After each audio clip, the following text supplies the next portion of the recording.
Today is March 4th, 2014. March 4th, 2014. I'm on my way to my daughter's dance class. The family's playing games again. They're pretty much declaring all-out war on me. They keep playing these games when they think that I'm down and out or something. I don't know why they play these games. They didn't let me have her yesterday. They didn't answer their phone. They didn't send her outside. They didn't answer their door. I didn't sit over there and bug them or anything. That's why I record everything. I videotape everything. So if anybody ever needs, you need to find the videotapes. Because on the Jeep alone, I got almost 8 cameras that watches everything I do, records everything I do. Plus then you take my phones and they do the exact same thing. But the whole point is, yesterday, March 3rd on Monday, I got off work. And I went to go get my daughter to take her to gymnastics. I went by her house. I got there about 20 minutes till, because it takes a little bit to get out to Quincy Gymnastics Center. We're always late for gymnastics because they live on one side of town, gymnastics on the other side. Anyway, I went by. No phone calls from the family. No nothing. They never called me. They never got a hold of me in any way, shape, or form. And so I waited outside. I honked twice. I waited. Then I tried to call. I went to the door first. I heard people inside. They were laughing and saying, "Don't go to the door, don't go to the door." In other words, they're making a big deal about it. I did not hear Gracie's name, but I did hear people inside. Again, the last time they didn't answer either. I heard people inside, and Gracie said they were even home. And Gracie's admitted they were home and everything else. Just whatever little game this family's playing.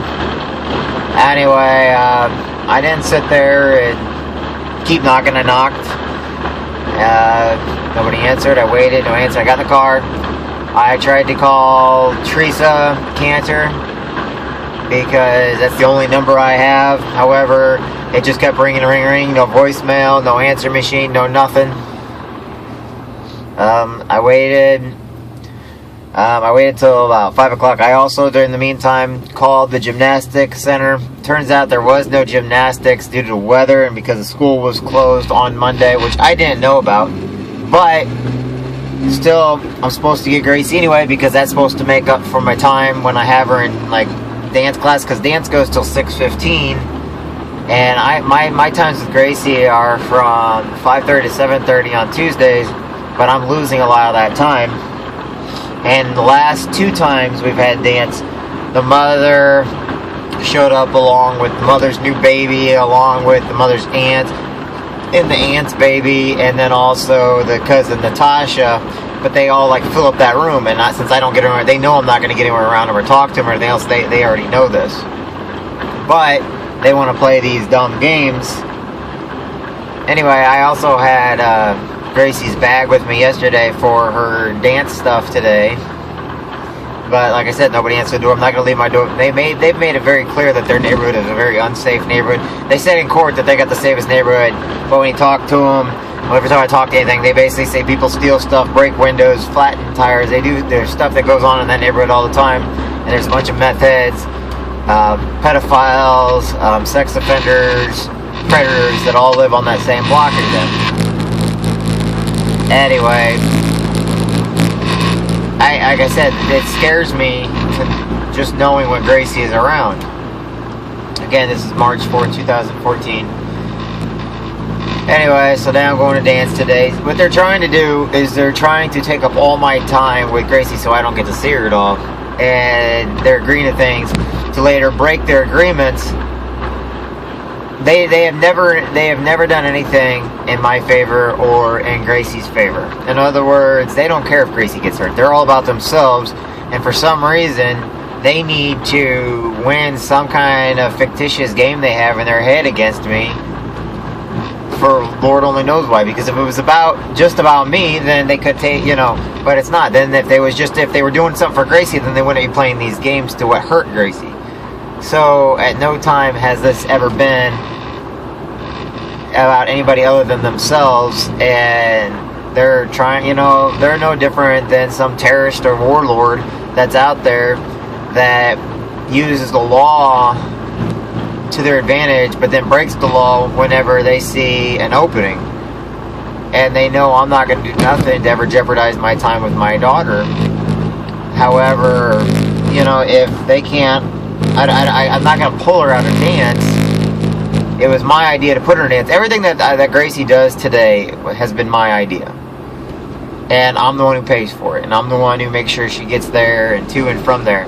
And whenever I put them, or tried to give them just a little bit of leeway for them to take her or bring her something else, they don't do it.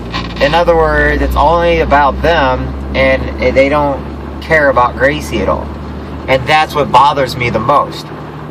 And then they turn around trying to say that I'm still in love with Micah, or I'm gay, or I'm a rapist, or all this other stuff. Nothing is like which has ever happened. None of it's ever true.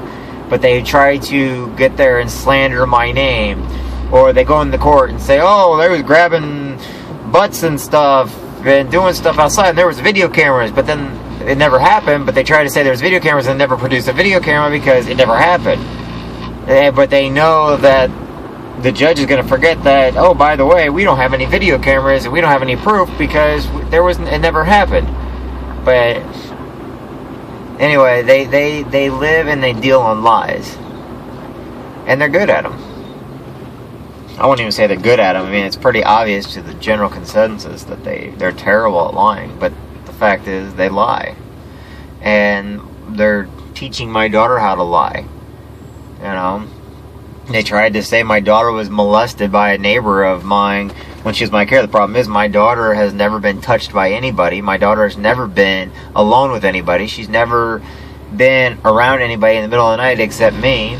And my daughter has no clue what the heck they're even talking about. However, their story keeps changing every single time they want to tell me, and they want to go kill my old neighbor Kevin, who is in he's in his 60s. He's got, you know, he's with somebody. He's not gay. He's straight. He was the head of the cancer center, but I guess they're just assuming that the money that I get for court and everything comes from him or something. I don't know why they would, but anyway, they figured out his last name, and so they tried to. It all came back, you know, in my favor, and in Gracie's favor. It was unfounded. But that family, then they've changed their story to where it wasn't DCFS, it was the school and everything else. Well, the school never did anything like that. The school never contacted anybody over something like that. It's all been a pile of crap. And they know it. And they keep doing these things to try, you know, they think that this is something, in some way, shape, or form, this is helping. And the grandmother and the mother are the two largest causes of it. The cousin Natasha, she's the biggest liar of it. But, you know, nobody wants to see that. All they want to do is see that, you know, that they use Gracie as a pawn in their game. And it really upsets me more than anything else, because Gracie is not a pawn. She's a human being who has feelings, who has needs, who, if I do something bad about her mom, she's going to get mad at me, or she's going to be hurt. And if her mom does something bad about me, they don't see that she gets hurt.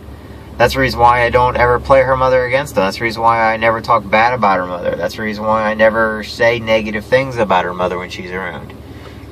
Because I know that my daughter's watching every little thing that I do.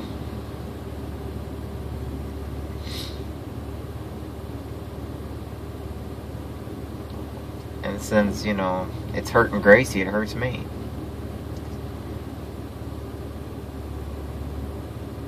They use my daughter's love to hurt me. They know how much love I have for my daughter and how much I care for her. But